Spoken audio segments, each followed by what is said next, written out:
वकील साहब में आपका इस्तकबाल है। मैं हूं आज़म आज़मी। नाज़रीन, प्रोग्राम वकील साहब के ज़रिए हमारी कोशिश होती है कि आपके जहन में कोई कानूनी उलझन हो, कोई परेशानी हो, कुछ जानना चाहते हो, आप घर बैठे एक फ़ोन कॉल के ज़रिए मालूम कर सकते हैं। कई बार कानून हमें बहुत पेचीदा नज़र आता है, वो इसलिए कि हमें कानून की बारीकियाँ मालूम नहीं होती या हम कानून को समझने की कोशिश नहीं करते, लेकिन एक ज़िम्मेदार शहरी होने के नाते हमें ये बारीकियाँ मालूम होनी चाहिए। इसीलिए हम अपनी नौइयत का एक अलग प्रोग्राम लेकर आए हैं ताकि आप कानून को करीब से जानें। और इस पर बात करने के लिए हमारे साथ मौजूद हैं डॉक्टर फ़ारूक खान, जो कि सीनियर वकील हैं सुप्रीम कोर्ट के। बहुत बहुत इस्तकबाल है फ़ारूक साहब आपका। बहुत शुक्रिया। तो नाज़रीन, आप भी हमारे प्रोग्राम में शिरकत कर सकते हैं। इसके लिए आप टीवी स्क्रीन पर नंबर देख सकते हैं जिसके ज़रिए आप हमें कॉल कर सकते हैं। आपको बता दें कि जब भी आप कॉल करें, बराए मेहरबानी टीवी का वॉल्यूम उस वक्त कम रखें ताकि आपके जो भी सवाल है हम तक सही ढंग से पहुँच सके और फ़ारूक साहब उसका बेहतर तरीके से जो भी जवाब है वो दे सके, या कम से कम टीवी से उतनी दूरी बना के रखें कि आपकी आवाज़ जो टीवी की आवाज़ है वो इको ना करे, ताकि सही ढंग से आपका जवाब दिया जा सके। तो फ़ारूक साहब, शुरुआत करेंगे कि अगर कोई अदालत से रुजू होना चाहता है किसी केस में, तो वकील का इंतखाब किस बुनियाद पर वो करे, कौन सा वकील उसके लिए अच्छा होगा, बेहतर होगा? देखिए, ये बड़ा रिलेटिव इसमें कंपोनेंट है। वकील का इंतखाब करने में बहुत सारे एंगल्स होते हैं। पहला ये है कि मैं रिकमेंड करता हूं कि आप जिसको जानते हो ज़ाती तौर पे, पर्सनली, अगर या आपके किसी कांटेक्ट के थ्रू कोई ज़ाती मामला हो, तो अगर लोकल शहरों में वकील करना है, अपने शहर में, हाई कोर्ट या सुप्रीम कोर्ट जाना है जो अपने शहर से दूर है और वहाँ कोई वकील का इंतखाब करना है, तो उस वकील के बारे में जान लें, पहले उनकी इंक्वायरी कर लें। जिस सब्जेक्ट में आप अपना मुकदमा फाइल करने जा रहे हो उस सब्जेक्ट में उनकी महारत है या नहीं, ये देख लें। आप उनसे मुलाकात करें और मुलाकात करके अपना केस डिस्कस करें। कोई कंसल्टेंसी फीस है तो वो दें और पहले अपने आप को तसल्ली लें कि आप जिनका इंतखाब आपने किया है वो आपका मुकदमा सही से लड़ेंगे या नहीं लड़ेंगे। आपके जहन में एक कन्विक्शन होना, दिल में एक कन्विक्शन होना बहुत लाजमी है कि आपने जो एडवोकेट चुना है वो बेहतर है। और उसके बाद जब एक बार आपने वकील चुन लिया तो फिर उस पर पूरा एतमाद रखें और अपने मुकदमे को लड़े। देखिए, मैं डॉक्टर्स और वकील के लिए कहता हूं कि इधर ट्रस्ट देम और चेंज देम। या तो आप उन पर पूरा यकीन करें, और अगर आप उन पर यकीन, किसी वजह से भी आपका यकीन नहीं हो पा रहा है या कुछ भी आपके दिल में खदशा है, तो तुरंत उन्हें बदल दें। जी चलिए, एक कॉलर हमारे साथ जुड़ गए, उनसे बात करेंगे। हेलो हेलो, अस्सलाम वालेकुम। पावर ऑफ अटॉर्नी जी, कहाँ से बोल रहे हैं पहले बताइए? वालेकुम सलाम रहमतुल्लाहि व बरकातहू। जी जी भाई, कहाँ से बात कर रहे हैं? जनाब, मैं कश्मीर से बात कर रहा हूँ। जी, सवाल पूछिए अपना। श्रीनगर कश्मीर से। जी जी, सवाल पूछिए। सर, अर्ज है कि कोई पावर ऑफ अटॉर्नी देते हैं, पावर ऑफ अटॉर्नी कोई देते हैं, ठीक है, उनके नाम से पावर ऑफ अटॉर्नी करते हैं प्रॉपर्टी का। इन केस वो एक्सपायर हो गया, वो मर गया, तो क्या पावर ऑफ अटॉर्नी स्टैंड है या वो खत्म हो जाती है? चलिए, बिल्कुल या सर, बिल्कुल बिल्कुल इंशाल्लाह बताया जाएगा। फारूक साहब, क्या बेहतर जवाब दिया जा सकता है? देखिए, सुप्रीम कोर्ट के एक जजमेंट के बाद पावर ऑफ अटॉर्नी से जो भी ट्रांजैक्शन प्रॉपर्टीज की होती है उसको जेन्युइन नहीं माना गया है। अब मुश्किल ये आती है कि कुछ ऐसी प्रॉपर्टियां हैं, आप भी जानते हैं आजमी साहब, जहां रजिस्ट्री नहीं होती आज भी। जैसे दिल्ली में बहुत सारे इलाके जिसको हम अनरेगुलराइज कॉलोनीज बोलते हैं, तो अब जहां रजिस्ट्री नहीं है नोटरी पे हो जाता है और एग्रीमेंट टू सेल पे चलता है। पर जहां पे प्रॉपर्टी रजिस्टर्ड होती है वो रजिस्ट्रेशन कराना लाजमी है, वहां पे पावर ऑफ अटॉर्नी पे डिपेंड नहीं रहना चाहिए। अब जो सवाल था कि अगर पावर ऑफ अटॉर्नी देने वाला इंतकाल हो गया, फौत हो गया, तो उसकी पावर ऑफ अटॉर्नी वैलिड है या नहीं? पावर ऑफ अटॉर्नी वैलिड है अगर वो अनरजिस्टर्ड लैंड है, मतलब जहां पे रजिस्ट्रेशन नहीं होता, प्रॉपर्टीज का सेल डीड वगैरह नहीं होती, और पावर ऑफ अटॉर्नी कोई देख के पावर ऑफ अटॉर्नी के नाम आपके नाम करके चला गया और वो फौत हो गया, तो वो वैलिड है, अनलेस अदरवाइज प्रूवन कि कोई उसमें एलिमेंट फ्रॉड का हो या कुछ ऐसे मसला हो, तो पावर ऑफ अटॉर्नी वैलिड होती है। लेकिन मैं फिर से ये बात कहूंगा कि जहां पे प्रॉपर्टी का रजिस्ट्रेशन खुला हुआ है, जहां पे रजिस्ट्रियां होती हैं वहां पे आप लोग रजिस्ट्री कराएं, सेल डीड कराएं, कन्वेंस डीड कराएं, लीज डीड कराएं, न कि पाफ अटॉर्नी से प्रॉपर्टी का ट्रांजैक्शन करें। चलिए, बहुत बहुत शुक्रिया। एक और कॉलर हमारे साथ जुड़े, उनसे बात करेंगे। अस्सलाम वालेकुम। अस्सलाम वालेकुम। हेलो जी भाई, कहाँ से बात कर रहे हैं? Hello hello. हेलो जी भाई, बात कीजिए, कहाँ से बात कर रहे हैं?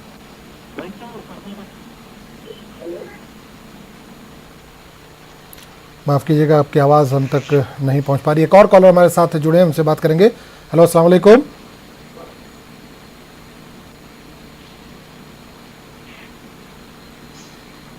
हेलो, अस्सलाम वालेकुम। वालेकुम सलाम भाई, कहाँ से बात कर रहे हैं?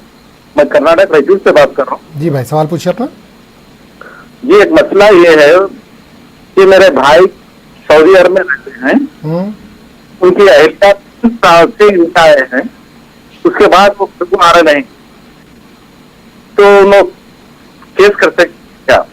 आवाज़, क्वेश्चन समझ में नहीं आया, एक बार फिर से बोलिए, आवाज़ क्लियर नहीं आ रही, कट रही है आवाज़ आपकी। मेरे भाई सऊदी अरब में रहते हैं, ठीक है। 3 साल से वही है, उनकी अहलिया भी फैमिली विजिट पे थे, छुट्टियों में आए, के बाद वो वापस नहीं जा रहे और यहाँ पे ससुराल नहीं आ रहे, जर्नी के बाद रह रहे, तो वो कुछ करने के चांसेस है, उन ताल्लुकात भाई से। चलिए, बिल्कुल इंशाल्लाह बताया जाएगा। फारूक साहब, क्या सवाल समझ में आया आपको क्लियर? अधूरा। हाँ, ये देखिए, अगर वो शायद वो मैके में रुक गई है, वो सऊदी- ससुराल भी नहीं आ रही है और सऊदी भी नहीं जा रही है, ये इनका हाँ है। जी, ये तो सवाल ये तो इस पे, ये तो तलाक का जो मामला है वो तो आपस पहले तो कोशिश करें कि समझाएं, और अगर कोई उसमें कोई इख्तलाफ है, कोई डिफरेंस ऑफ ओपिनियन है, तो उसको दूर करने की कोशिश करें। ऐसे छोटे मसले पे तलाक वगैरह की बात करना तो मुझे बेहतर नहीं लगता। हाँ, कानूनी एतबार से आप तलाक दे सकते हैं, तलाक की कार्रवाई जो है कानून के हिसाब से वो आप कर सकते हैं, लेकिन बहुत छोटा सा मसला है, इसको आप बैठ के सुलझा सकते हैं हमारे समझ से। जी, चलिए, बहुत बहुत शुक्रिया। एक और कॉलर हमारे साथ जुड़े, उनसे बात करेंगे। अस्सलाम वालेकुम। वालेकुम सलाम भाई, कहाँ से बात कर रहे हैं? जी, मैं महबूब नगर से बात कर रहा हूँ। महबूब नगर। जी, सवाल कीजिए भाई अपना।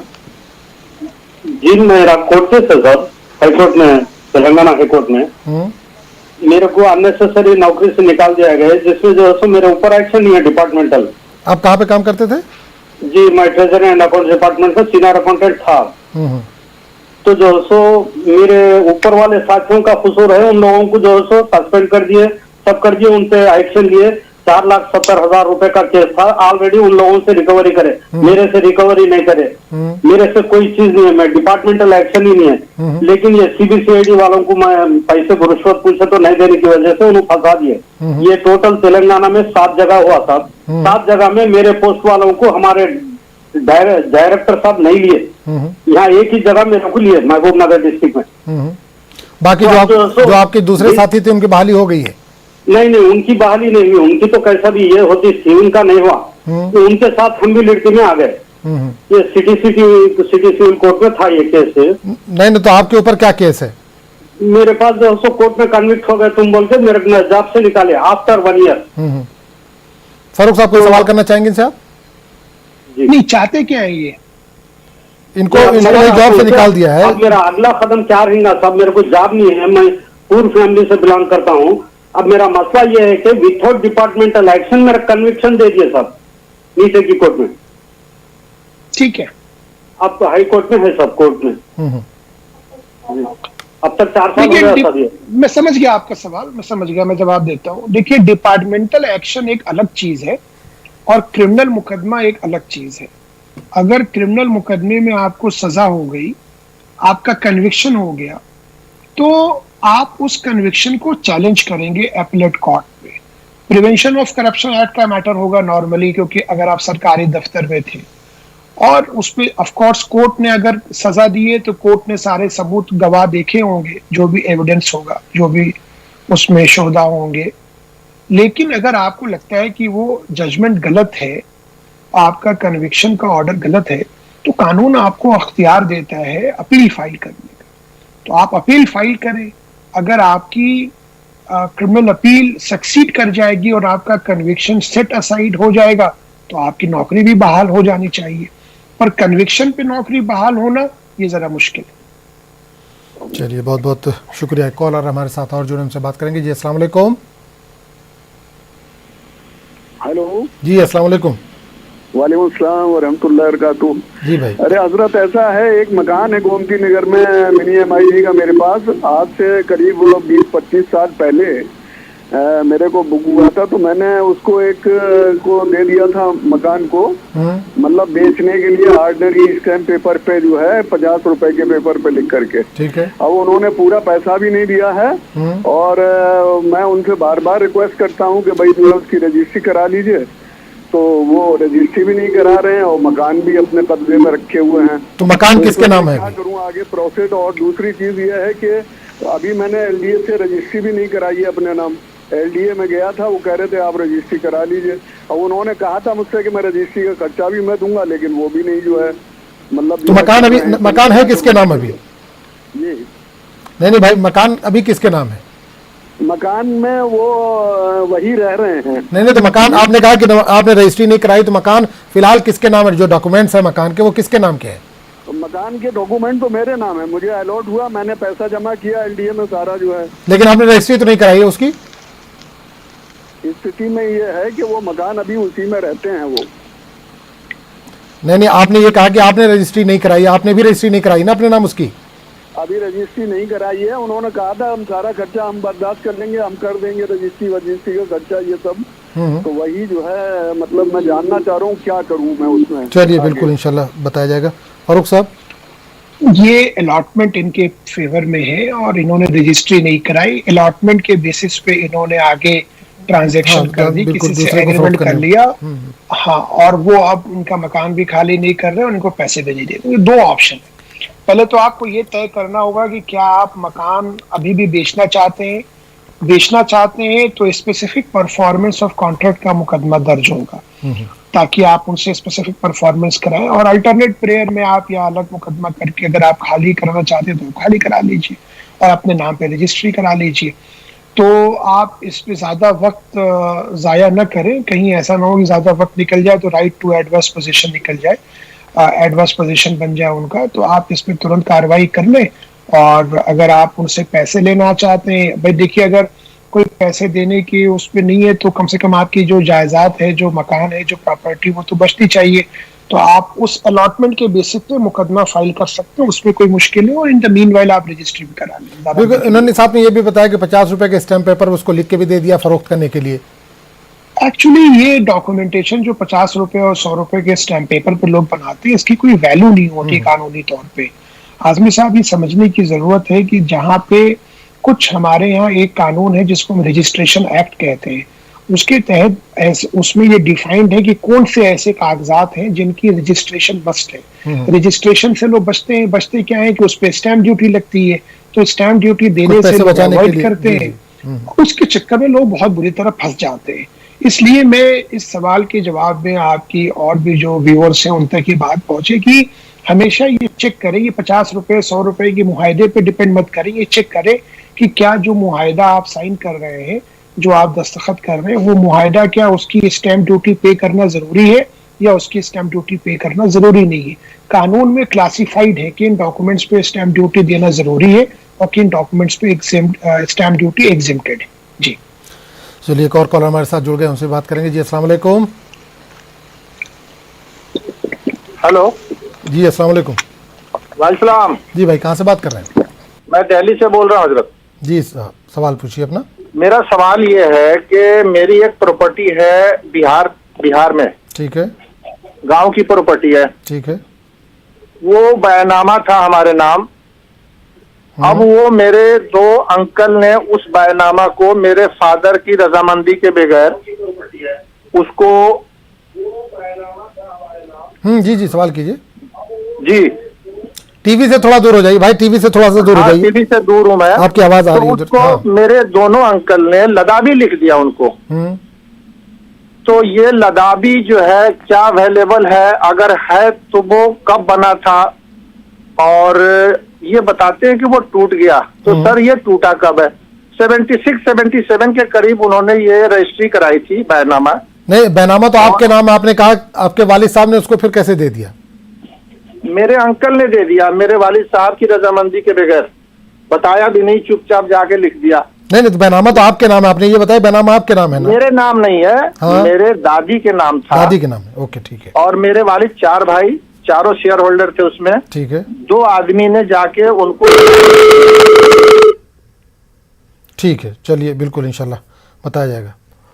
फारूक साहब क्या बेहतर जवाब? ये जो लदाबी कह रहे थे, इसको डीड ऑफ रिलिंक्विशमेंट कहते हैं। रिलिंक्विशमेंट का मतलब ये होता है कि जहाँ पे मैंने अपना राइट, कोई मेरा अख्तियार हो किसी प्रॉपर्टी पे या किसी चीज पे, मैंने उस राइट को रिलिंक्विश कर दिया आपके फेवर में, जिसके फेवर में मैंने रिलिंक्विशमेंट डीड दी।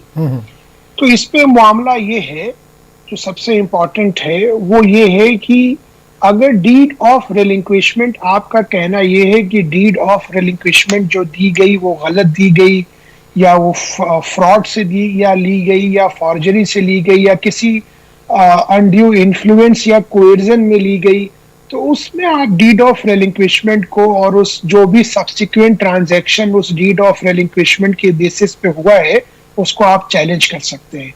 लेकिन अगर ये 74-75 का मामला है और हम 2021 में बैठे हुए हैं, तो मुझे डर है कि आपका मुकदमा राइट लिमिटेशन के कानून से बाहर हो जाएगा। तो आप ये चेक कराएं किसी वकील से, सारे कागजात लेके मिले अपने शहर में, जो सिविल के दीवानी मामलों के अच्छे वकील हो, और उनसे राय मशवरा करें और उस पर कानूनी कार्रवाई अगर बनती है तो करें। चलिए बहुत बहुत शुक्रिया। एक और कॉलर हमारे साथ जुड़े, उनसे बात करेंगे। जी अस्सलाम वालेकुम। हाँ सर बोलो। जी भाई सवाल कीजिए अपना। हाँ सर बोलिए, सवाल कीजिए। सर मेरा एक सवाल है सर। मेरा बाप था। ठीक है। Hello sir. हाँ सवाल। मेरा बाप जो था ना सर, वो मर गया। ठीक है। तो जो हमारी प्रॉपर्टी है ना, तो उससे दूसरे ने कब्जा किया है 8-9 साल से सर। अब फिर जब वो मर गया तो उसको कुछ अकाउंट में पैसे थे सर। फिर हमने ये किया काम इसका, तो हमने सेक्शन बनाया, तो एट लास्ट में कोर्ट ने हमें को दिया वो पैसा। तो सर मैं गुजारिश मतलब आपसे ये सवाल करता हूँ सर, जो इनका कब्जा है मैं क्या कर सकता हूँ इसके लिए? पैसा जो वालिद साहब के अकाउंट में था वो आपको आ गया है? हाँ सर, वो हमने फिर इसको डेथ सर्टिफिकेट बनाई सर, हमने को फिर अखबारों में दिया, तो एट लास्ट में वो हमको मिल गया। वो हमारी माँ को अकाउंट में आया था सर। अभी हमारी जो माँ है तो उसको पेंशन आ रहा है उसका। तो अच्छा, जो जमीन जो आपने कब्जा हो गया बता रहे हैं, प्रॉपर्टी कब्जा हो गई, वो किसके नाम है? वो जो जमीन है ना वो मेरे बाप के नाम पे है, मगर उन्होंने कब्जा किया जो इसके ये है ना बहन के लड़के। मेरे बाप जो उसकी बहन है उनके लड़के ने, वो 4 लड़के उसके, उन्होंने ये कब्जा किया उस जमीन का 9 साल से। चलिए बिल्कुल बिल्कुल इंशाल्लाह बताया जाएगा।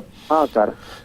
फारूक साहब तो क्या बेहतर इसका जवाब दिया जा सकता है? जमीन पे कब्जा है। पहले तो इनके वालिद साहब का चूंकि इंतकाल हो चुका है, तो पहली सलाह तो मुझे ये होगी हमारी कि ये जमाबंदी करा लें, म्यूटेशन करा लें, और वालदा के नाम पे, अपने नाम पे, जो भी शरीयत के हिसाब से होना है, और उसके बाद जो हमारा इनहेरिटेंस लॉ है उसके हिसाब से, और उसके बाद ये एविक्शन का मुकदमा फाइल करें, जमीन खाली करें। अगर 9 साल हो गया है तो बिल्कुल देर मत करें, जल्दी से करें, और उस पे सूट फॉर एविक्शन फाइल होगा, परमानेंट इंजंक्शन का फाइल होगा, ताकि वो जमीन कब्जे से हट सके। जी चलिए जवाब दे रहे हैं। अगर आपके भी जहन में किसी तरह की कोई कानूनी उलझन है तो आप बिला झिझक कॉल कर सकते हैं। टीवी स्क्रीन पर आप नंबर देख सकते हैं।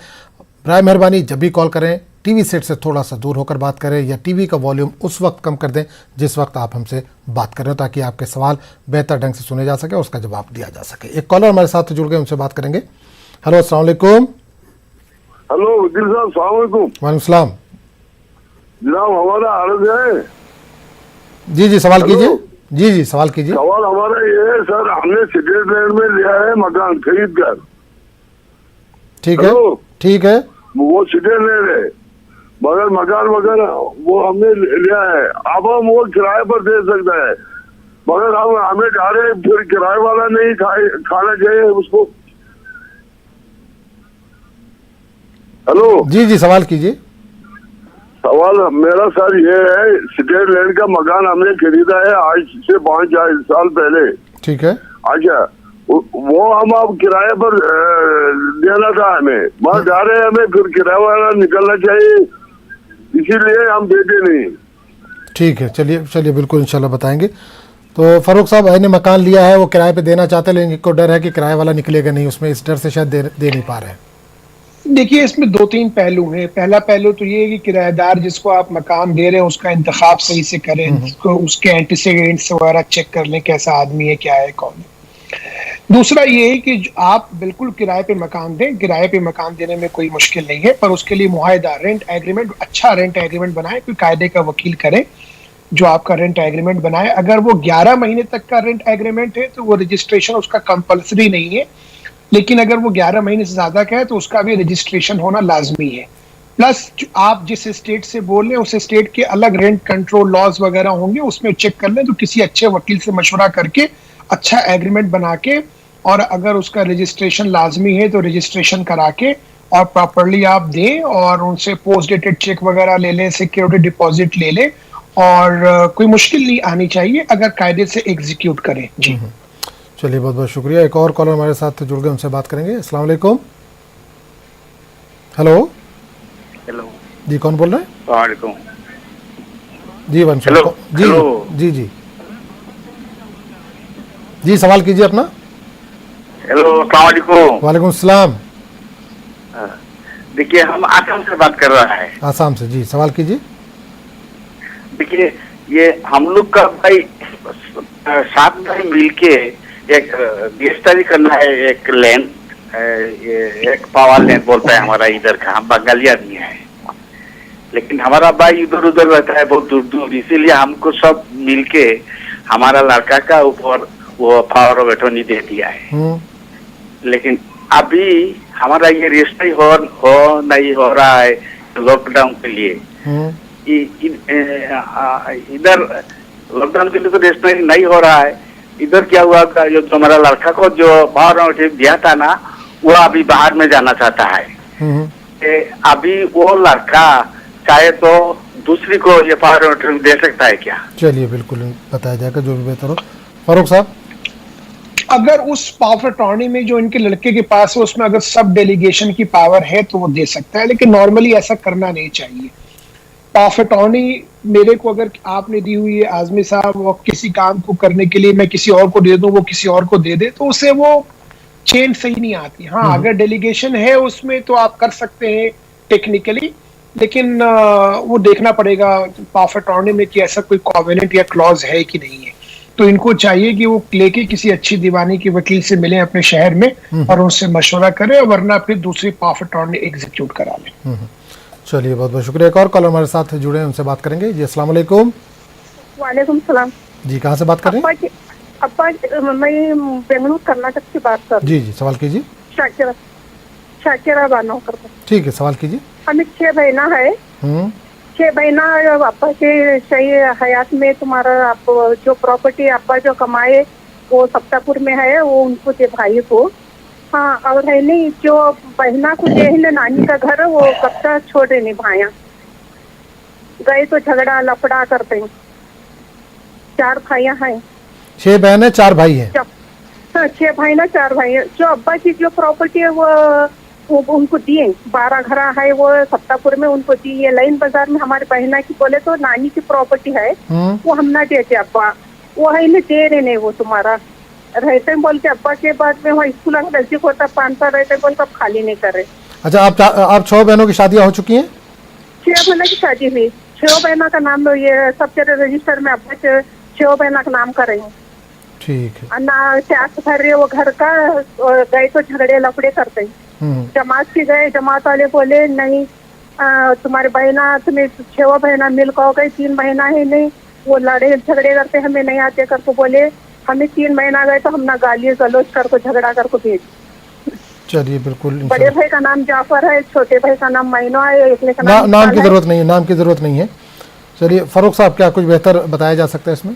इनका जरा मुझे सवाल समझा। सवाल इनका ये कि 6 बहनें 4 भाई हैं, जो इनके वालिद की प्रॉपर्टी थी, उसमें से भाइयों को, जो इन्होंने समझ में भाइयों को हक मिल गया है, जो नानी की प्रॉपर्टी थी वो बहनों को मिलनी थी, लेकिन उस पर भी भाई की नजर है जिस हिसाब से इन्होंने बताया है।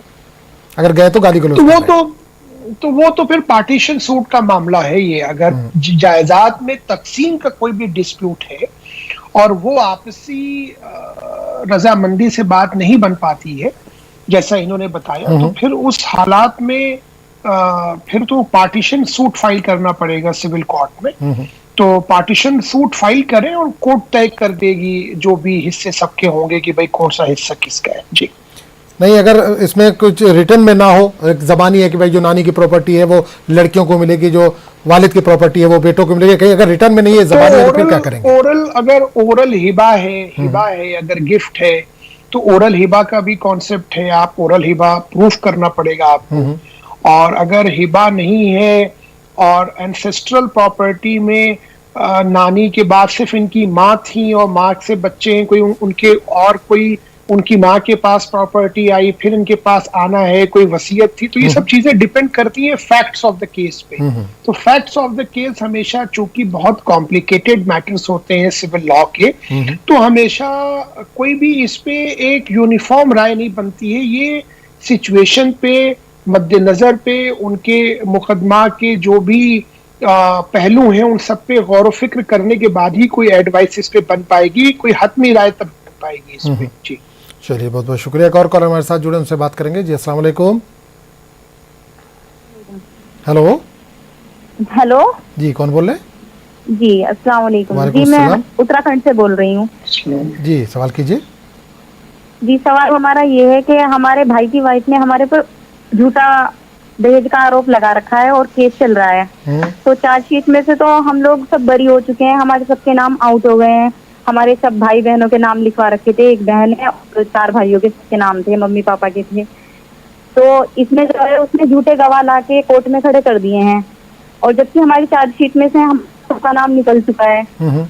लेकिन फिर भी मतलब उसके जो अपने गवाह थे झूठे, उन्होंने झूठी बोल दिया कि हाँ इन्होंने मारपीट की है और मतलब ये दहेज मांग रहे हैं। आपके भाई का क्या कहना है इस पूरे मामले पर? हमारे साथ हैं, लेकिन हमारी जो लॉयर है ऐसे मतलब समन भी नहीं भेज रही हमारे पड़ोसियों के।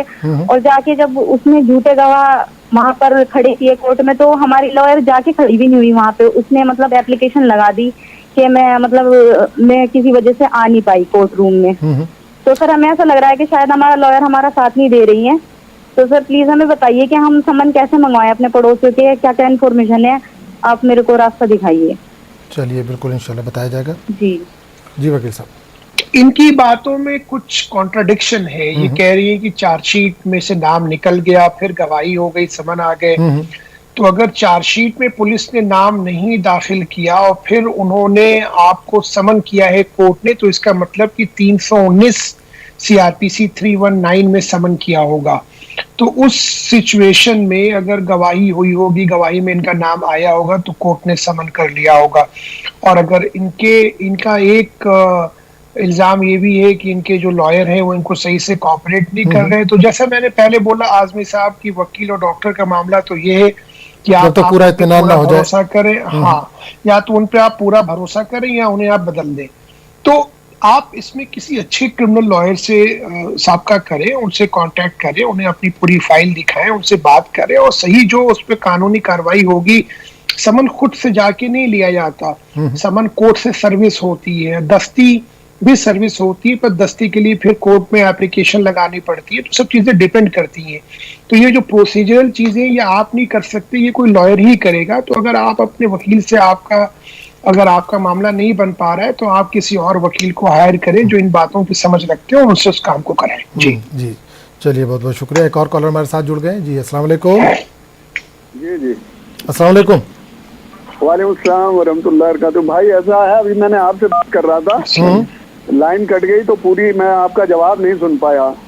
तो असल में मैंने आपको नोट कराया था, मैंने जो है लखनऊ में LDA का मकान है मेरे पास, 25 साल 30 साल पहले मुझे अलॉट हुआ था। वो सारा पैसा मैंने उसका जमा कर दिया और उसके बाद जो है 25-30 साल पहले मैंने उसे एक आदमी को जो है बेचने का बेचानामा 50 रुपए के स्टैम्प पेपर पे ऑर्डिनरी पे लिख करके दिया था।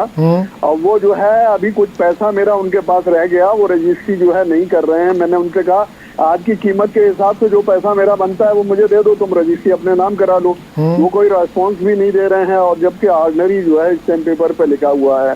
तो मैं जो है क्या करूं इसके लिए समझ में नहीं आ रहा।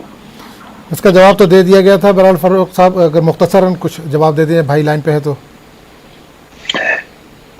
जी, इसका जवाब तो दे दिया था। खैर, देखिए इसमें आप मुकदमा फाइल करें, स्पेसिफिक परफॉर्मेंस का मुकदमा फाइल होगा, किसी अच्छे दीवानी वकील से मिले, उन्हें सारी कागज दिखाएं आप, और अगर कुछ पैसे आपको मिल चुके हैं, बाकी पैसे नहीं मिल रहे, इसमें डिस्प्यूट आजमी साहब ये लग रहा है इनका मामला कि इन्होंने तो 25 साल पहले लिया, अभी अपने नाम ही रजिस्ट्रेशन नहीं कराया।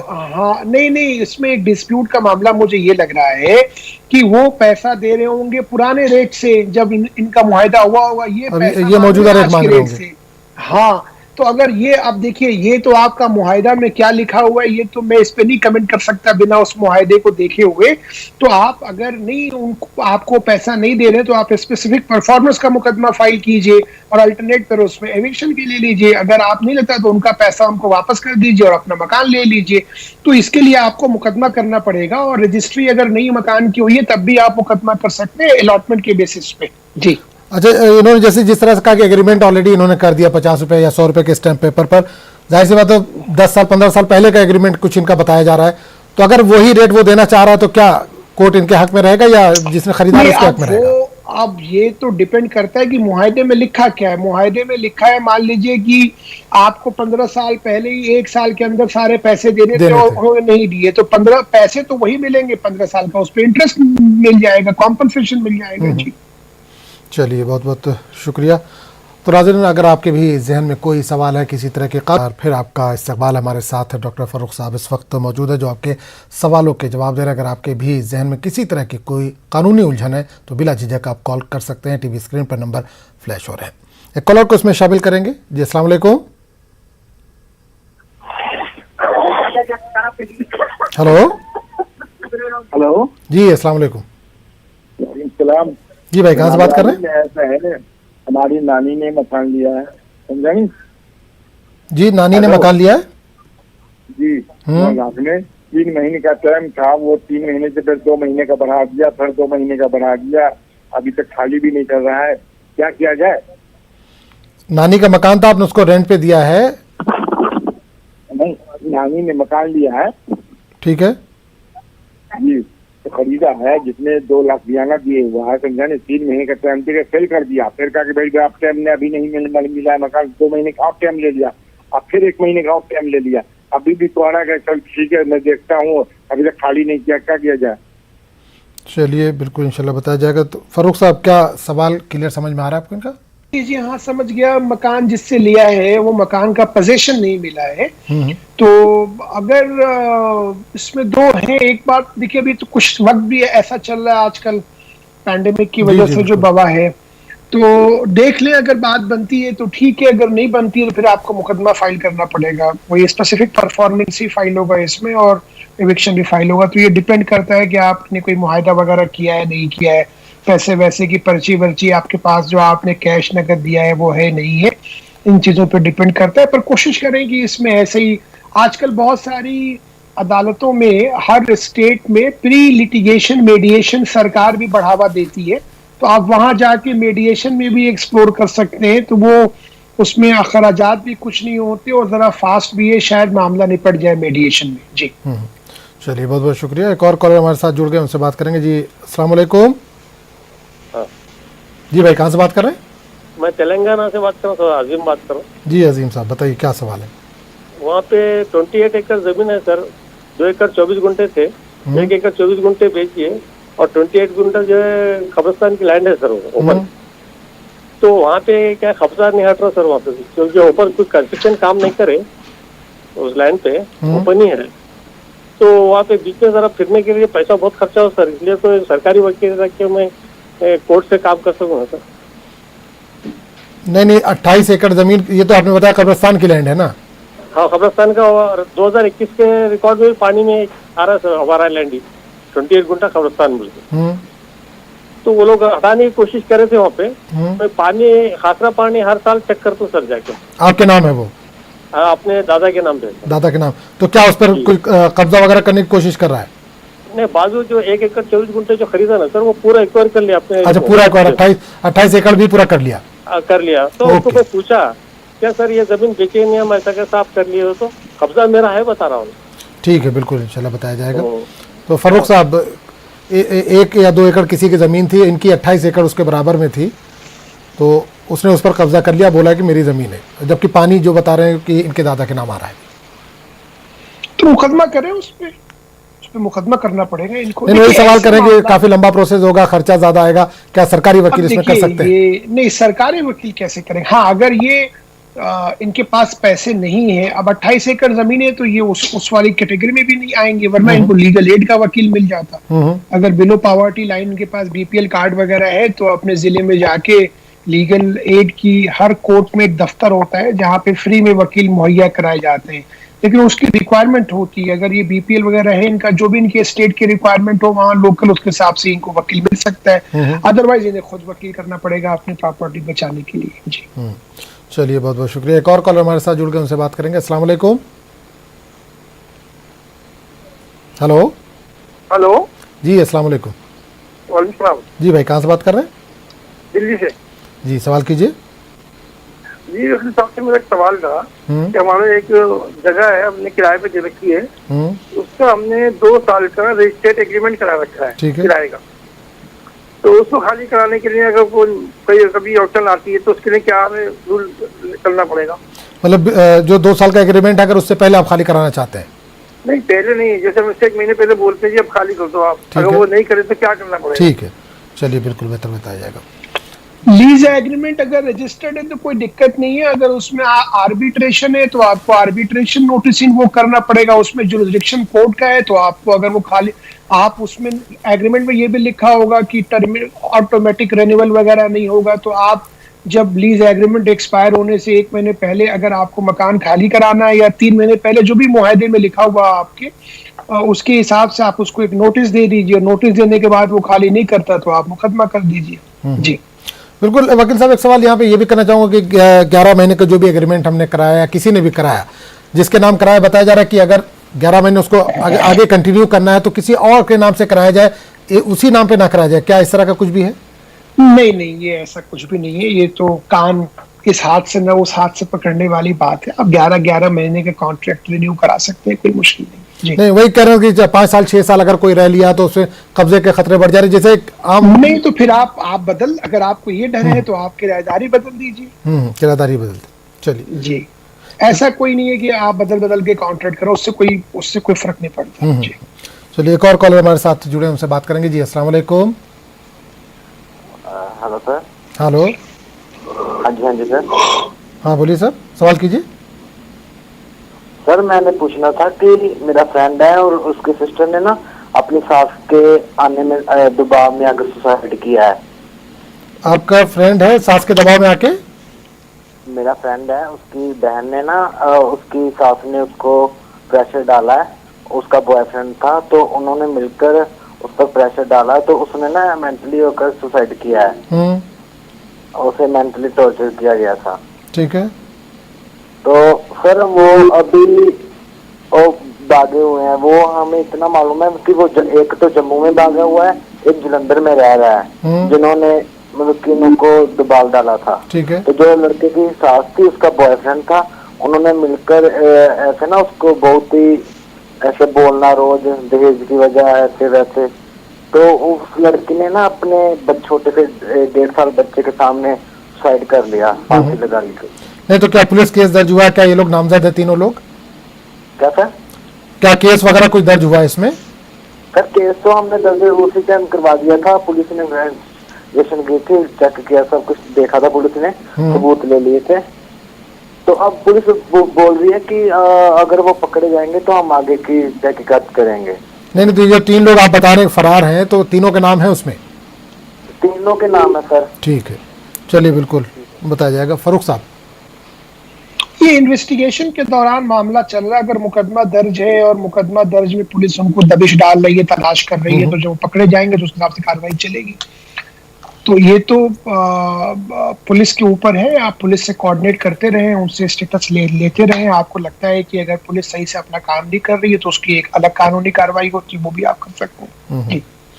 चलिए बहुत बहुत शुक्रिया। तो नाज़रीन, आप भी इस प्रोग्राम में शिरकत कर सकते हैं। फ़ारूक साहब हमारे साथ लगातार जुड़े हुए हैं जो आपके सवालों के जवाब दे रहे हैं। अगर आपके भी ज़हन में किसी तरह की कोई कानूनी अड़चन है, उलझन है, तो आप बिला झिझक कॉल कर सकते हैं। नंबर टीवी स्क्रीन पर फ्लैश हो रहे हैं। एक कॉलर हमारे साथ और जुड़ गए, उनसे बात करेंगे। जी अस्सलाम वालेकुम। वालेकुम सर। वालेकुम सलाम भाई, कहाँ से बात कर रहे हैं? हाँ जी, मैं श्रीनगर कश्मीर से बोल रहा हूँ। ठीक है, सवाल कीजिए। नजीर अहमद मेरा नाम है सर। जी नजीर साहब, मुझे सवाल वकील कीजिए। साहब से पूछना है, मैंने टंगमर्ग में एक जमीन खरीदा 5 साल पहले। मैंने रजिस्ट्रेशन किया है उसको। ठीक है। बदकिस्मती से जिसने वो रजिस्ट्रेशन किया है, पटवारियों से मिलकर उसने दूसरा इंतखाब इशू किया, दूसरे आदमी को भेजा, उसने भी रजिस्ट्रेशन किया है। अभी 3 साल से कोर्ट में केस पड़ा है। बदकिस्मती से यहाँ का कोर्ट, आपको पता है, यहाँ रोज हड़ताल होता है कि पिछले 2-3 साल से हड़ताल। इसके लिए अगर मैं जल्दी करूँ, क्या करूँ? क्योंकि ये कश्मीर में अक्सर लोग यही करते हैं आज की डेट में, बदकिस्मती से। कि मेहरबानी करके मुझे कोई रास्ता अच्छा सा दे। चलिए बिल्कुल इंशाल्लाह बताया जाएगा। वकील साहब, टंगमर्ग में जमीन ली थी इन्होंने, तो जिससे ली थी रजिस्ट्रेशन तो करा, किसी और को भी रजिस्ट्री कर दी पटवारी ने।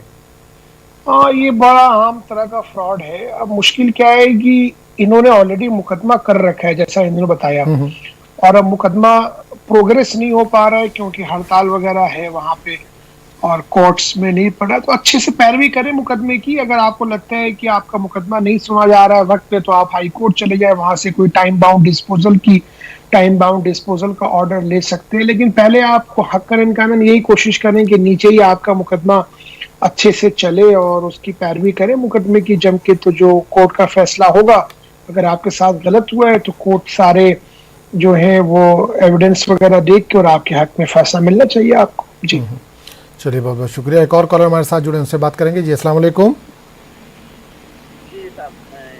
हेलो हेलो, सलाम वालेकुम। वालेकुम सलाम। ये हमारे एरिया की मस्जिद है साहब। एक कहाँ से बात कर रहे हैं आप? महबूब नगर से। चलिए जी सवाल कीजिए।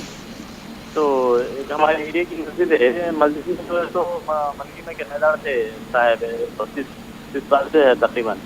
तो अब उनके बाप तो नहीं आ रहे हैं, बेटे जो है तो है उससे काम कर रहे हैं, मगर किराया दो बोले तो 3 महीने 4 महीने सता रहे हैं, ऐसा नहीं दे रहे हैं। 2 साल से। ये क्या मस्जिद में मलगी है? उसके किराएदार है 25 साल से। वालिद किराएदार थे, वालिद नहीं आ रहे हैं, उनके पीछे संभाल रहे हैं दुकान को, मगर उनको किराया देने सता रहे हैं। 3-4 महीने का किराया न बाकी रख रहे हैं। अब उनको निकालना बोले तो कैसा निकालना था कानूनी तरीके से? ठीक है, चलिए बिल्कुल बताया जाएगा। तो बिल्कुल 36 साल से किराएदार हैं, 2-3 महीने वेट करके ये किराया अदा कर रहे हैं। रेंट कंट्रोल एक्ट में भी मैटर वाला आएगा। आप कोर्ट जाइए, कोर्ट पे जाके मुकदमा फाइल कीजिए एविक्शन का, और एविक्शन का मुकदमा फाइल कीजिए। तो तब तक, जब तक एविक्शन नहीं होता, जब तक वो उसको किराया कोर्ट में जमा करना पड़ेगा, वरना अपने आप वो खाली हो जाएगा। कोर्ट जाइए इसमें। तो ऐसे मसलों में देर नहीं करनी चाहिए। अगर किराया कोई आदमी नहीं दे रहा और आपको लगता है कि उसकी नीयत गड़बड़ है, तो फिर आप लोगों को देर नहीं करनी चाहिए, तुरंत कोर्ट का रास्ता अख्तियार करना चाहिए। चलिए बहुत बहुत शुक्रिया, हमारे साथ बने रहिए। वक्त हो चला एक और छोटे से ब्रेक का। ब्रेक के बाद हम फौरन हाजिर होते हैं।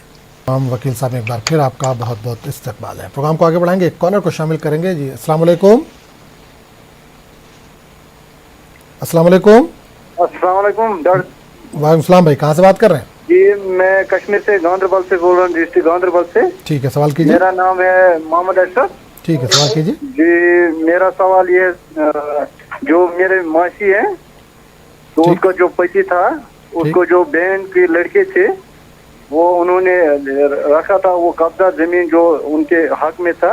9 साल से उन्होंने अपने तहलीले में लिया था। अब वो मेरे मौसी के जो लड़के हैं उनको मिलना चाहिए, क्योंकि कोर्ट कचहरी में उधर इधर करते हैं वो।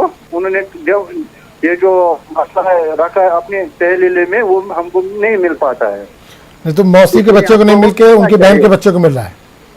जी मौसी ने, सवाल एक बार फिर से कीजिए। आपके मौसी की जायदाद है? जी जी जी जी, ठीक है। जो मेरी मौसी है, उनका जो पति है, जो उसकी बहन है, उन्होंने तबादले में शादी किया था। तो वो उनकी बहन है, वो भी तो मौसी होंगी आपकी? तहलीले में लिया था, 9 साल से कब्जा जमा किया था। वो मेरी मौसी जो लड़के हैं उनको मिलना चाहिए, वो उनको नहीं देते। जो मेरा मौसी का भाई है, उन्होंने तबादले में वो शादी किया था, वो कह रहे थे हमको वापस अपना हक मिलना चाहिए। सवाल तो समझ में क्या फारूक साहब सवाल हाँ, समझ में आओ, क्योंकि काफी पेचीदा सवाल लग रहा है। हाँ नहीं, वो पूरी तरह अपनी बात को कह नहीं पाए। ये भी कोई बंटवारे का और वर्षे का मैटर है, ठीक है। तो ऐसे मैटर्स में जहां पे देखिए एक चीज समझनी होगी आजमी साहब हम सब लोगों को कि जहां तक बंटवारे का मामला है, पार्टीशन का मामला है, बहुत अच्छी बात है कि वो आपस में रजामंदी से घर के बड़ों के बीच में बैठ के और अगर अच्छे से हो जाए तो इससे अच्छी कोई बात नहीं है, राइट। लेकिन अमूमन हम लोग देखते हैं कि ऐसे मैटर्स में इख्तलाफ पैदा होते हैं, डिस्प्यूट्स पैदा होते हैं। तो अगर वो डिस्प्यूट्स आपस की रजामंदी से नहीं निपट सकते तो फिर तुरंत कोर्ट का रास्ता अख्तियार कर लेना चाहिए। कोर्ट भी एक कोशिश करती है मीडिएशन वगैरह में रेफर करा के मैटर कराने की।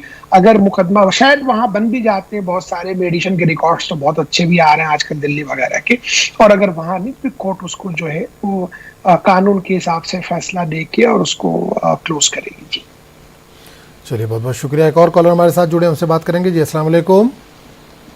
सलाम भाई, कहाँ से बात कर रहे हैं?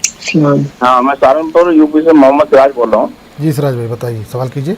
अच्छा, ऐसा है, मेरे केस चल रहा है, करीब 14 साल हो गए, 498 का और एक 420 का किया हुआ है उन्होंने, लेकिन केस अभी वो लगे रहे, तो उसके लिए हम ऐसे हाई कोर्ट जा सकते हैं खत्म करने के लिए? किसी ने केस किया 498 और 420 का?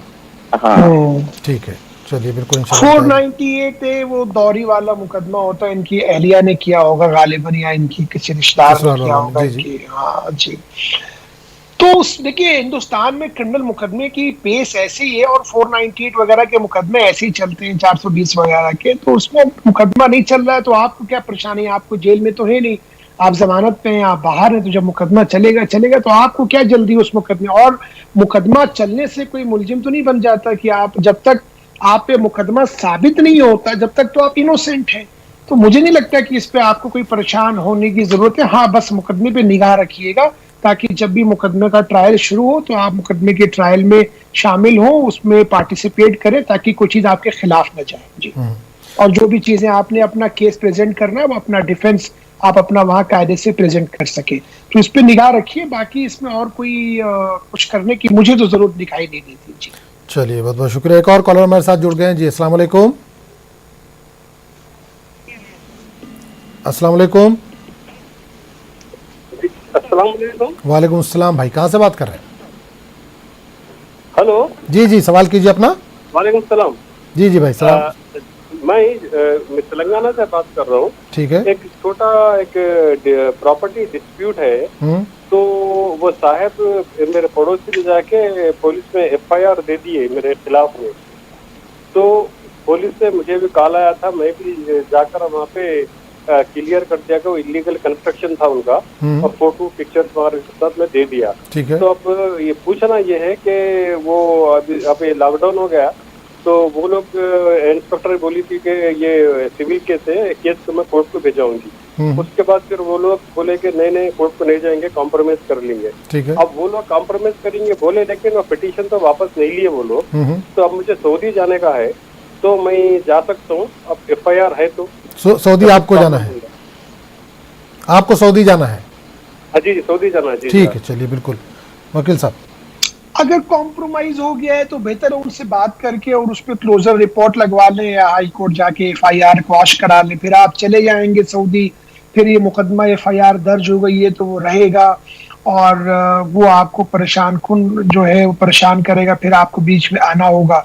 तो कोशिश ये करें कि उसमें अगर पुलिस ने क्लोजर रिपोर्ट कॉम्प्रोमाइज हो गया है, पुलिस अगर चार्जशीट की जगह क्लोजर फाइनल रिपोर्ट फाइल कर रही है तो बस फाइनल रिपोर्ट की कॉपी अगर आप देख लीजिए एक बार अपनी निगाहों से, अपने लॉयर से तसल्ली मशवरा कर लीजिए, तसल्ली कर लीजिए, फिर जाइए, फिर कोई मुश्किल नहीं। हाँ, अगर चार्जशीट फाइल कर रही है तो फिर जरा सा फिर आपके लिए मुश्किल होगी, फिर दिक्कत होगी, लेकिन उसमें भी कोई ऐसी दिक्कत नहीं होगी कि आप बाहर न जा पाए, पर ये कि मुकदमे में आपको प्रेजेंट रहना पड़ेगा। और जब कॉम्प्रोमाइज हो गया तो उसे क्लोज करा दें। अगर पुलिस ने अगर वहाँ क्लोजर रिपोर्ट फाइल कर दी है कि सिविल मैटर कॉम्प्रोमाइज हो गया तो बात खत्म हो जानी चाहिए। जी चलिए, बहुत बहुत शुक्रिया। एक और कॉलर को शामिल करेंगे। जी अस्सलाम वालेकुम। वालेकुम अस्सलाम भाई, कहाँ से बात कर रहे हैं? जबलपुर मध्य प्रदेश बोल रहा हूँ। ठीक है, सवाल कीजिए। दिवाली वाली जमीन लिया था 36 साल पहले। ठीक है। 1985 में। ठीक है। और हाँ, उसके बाद जाने के बाद में जमीन का कुछ हिस्सा मैंने 2015 में बेचा। ठीक है। डील के जरिए से उसके बाद जाने के बाद में हमारे जो पड़ोसी थे उनका कहना ये था कि ये जमीन हमने हमारे वाले हिस्से में आ रही है और ये क्योंकि आपने बेचा गलत है, जबकि अपनी जमीन को इसको कोर्ट में जब चला गया उससे पहले उसने बोला था ये एडमिटेड फैक्ट्री वाली जमीन नेशनल बताया था प्रदर्श जीवन के हिसाब से और इसी को इन्हें चैलेंज किया है। तो जबकि उनका जो रेवेन्यू मैप है वो अलग है, इससे कोई मैनिपुलेशन नहीं होता है और उन्हें जो लिखाया हुआ है उसकी अभी वैलिडिटी भी नहीं हुई, जबकि हमारे वाले इसकी बयानामे जो हाई कोर्ट से भी और सिविल कोर्ट लोकल कोर्ट भी बोला ये स्वीकृत तथ्य है। बाकायदा से डिटेल दिया कि उनसे दिया ऐसा क्यों है। उसी को चैलेंज किया, उनकी रस्ती 1985 के करीब 15 साल 36 साल हो गए और नक्शा उनका भी तो बदला नहीं हुआ है, नक्शा अलग अपने से वो उन्होंने चैलेंज किया उसके तथ्य होने के बाद भी। चलिए बिल्कुल इंशाल्लाह वक्त की भी कमी है, तो अगर फरूख साहब इसका मुख्तसर सा जवाब दे दें क्योंकि वक्त की कमी है, अगर सवाल समझ में आया तो। इस सवाल में इनकी आवाज साफ क्लियर नहीं थी जी। हाँ, इस सवाल की जवाब देने में मुझे जरा सा वो है प्रॉब्लम है क्योंकि मैं सवाल सुन नहीं पाया हूँ कायदे से। कुछ डिस्टर्बेंस थी कॉल में, आवाज में डिस्टर्बेंस थी जी। चलिए बहुत बहुत शुक्रिया डॉक्टर फारूक साहब हमारे साथ जुड़ने के लिए। तो नाजरीन, वकील साहब प्रोग्राम में आपने जो भी सवाल किए, आप कभी भी किसी तरह की दिक्कत हो, कानूनी उलझन हो आपके जहन में, तो आप बिला झिझक कॉल कर सकते हैं। हर शनिचर को 3 बजे से 4 बजे तक हमारे साथ वकील साहब मौजूद रहते हैं जो आपकी जो भी कानूनी उलझना है उसके ताल्लुक से जवाब देते हैं। तो इस प्रोग्राम में फ़िलहाल इतना ही। आदा।